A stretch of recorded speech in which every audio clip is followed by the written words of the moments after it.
শীতকালীন সবজি আবাদে ব্যস্ত চাঁদপুরের কৃষকরা।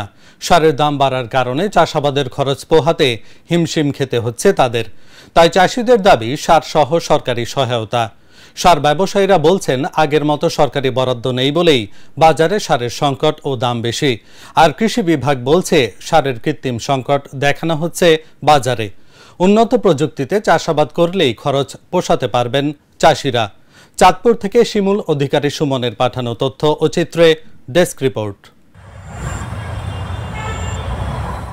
চাঁদপুরের ফরিদগঞ্জ উপজেলার ৯ নম্বর উত্তর গোবিন্দপুরের সোবান গ্রাম, যেখানে শুকনো মাঠে কচুরিপানা পচিয়ে তার উপর চলছে শীতকালীন সবজি আবাদ। কেউ আবার করছেন নানা প্রজাতির চারা উৎপাদনও।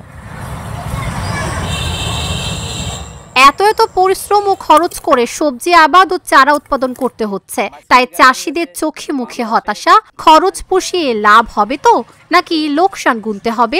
যারা অরিজিনাল কৃষক এরা কিন্তু আসলে সার ওষুধ কীটনাশক বলতে কিছুই পায় না, এবং উপজেলা থেকে যারা কৃষি কর্মকর্তা আছে আসলে বাস্তবায়নে মাঠ পরিদর্শন করে না।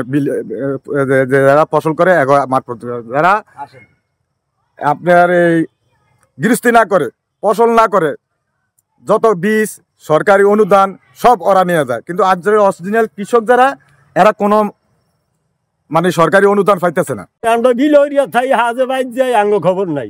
আমরা গিয়ে কিনে আর কি রূপ আমার আলাই দিলে কফি তরকারি আছে, টমাটো আছে, এরপরে পালং শাক আছে, এরপরে আবার আউক আছে, মূলা আছে, এবার টমেটো আছে খেতে, মিষ্টি কুরমা আছে, খিরাই আছে, ফুলকপি আছে। আমার এই পর্যন্ত ১.৫ লক্ষ টাকা ব্যয় করছি। আপনার কোনো আপনার মানে কৃষক আপনার কৃষি অফিসার কোনো আমার কাছে আসে না বা কিছু পাই না। চাষিদের দাবি সরকারি পৃষ্ঠপোষকতা, সার ও অর্থ সহায়তা।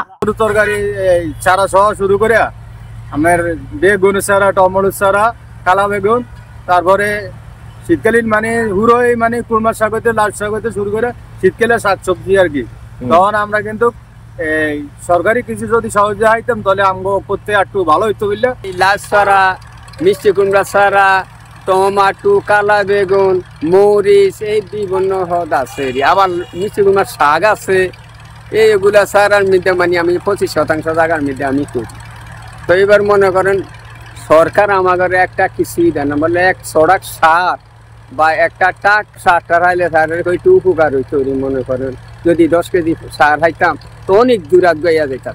আগের মতো এখন আর সরকারি বরাদ্দ না পাওয়ায় বাজারে সংকট দেখা দিয়েছে। তবুও সামঞ্জস্যতা রেখে দাম স্থিতিশীল পর্যায়ে রেখেছেন সার ব্যবসায়ীরা। এমওপি, ড্যাপ, টিএসপি সবটাই সব রকমই সারের চাহিদা আছে। কিংবা এই সমস্যা আমাদের গভর্নমেন্ট থেকে আমরা যে সমস্ত বরাদ্দ হয় আসলে বরাদ্দের পরিমাণটা কম। ওনারা যতই বলে যে সার সাফিসিয়েন্ট কিংবা এটা আসলে কি আগে পরে এলসির পরিমাণ ছিল অনেক বেশি সার, যেহেতু সরকার একটা মোটা অঙ্কের ভর্তুকি দিতেছে সারে, কিন্তু আমাদের এই ভর্তুকি যেহেতু পরিমাণে দিতে হয়তো গভর্নমেন্ট চিন্তা করছে যে আমি 10,000 মাল আনছি, যে পরিমাণ ভর্তুকি আমি আরো 2,000 কম আনছি কিংবা 3,000 কম, এই জন্য আসলে সারের কিছুটা সংকট। সারের কৃত্রিম সংকট দেখানো হচ্ছে বাজারে। মূলত এ জেলায় এখনো সার সংকট নেই। উন্নত প্রযুক্তিতে চাষাবাদ করলে চাষিরা খরচ পোষাতে পারবেন। তাদের জন্য নানা পরামর্শ দিচ্ছে জেলা কৃষি অধিদপ্তর। অ্যাকচুয়ালি সারের এখানে কোনো ক্রাইসিস নেই, এটা কৃত্রিম সংকট।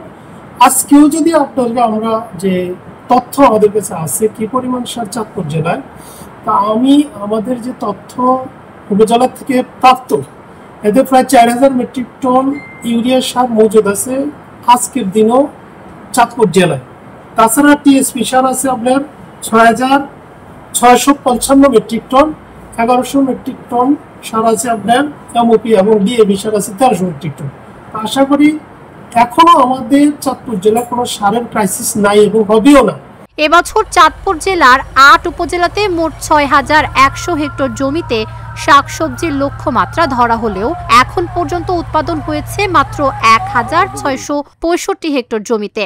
তবে সময়ের সাথে সাথে এই অগ্রগতি বাড়াতে মাঠ পর্যায়ে কাজ চলছে বলে দাবি কৃষি অধিদপ্তরের।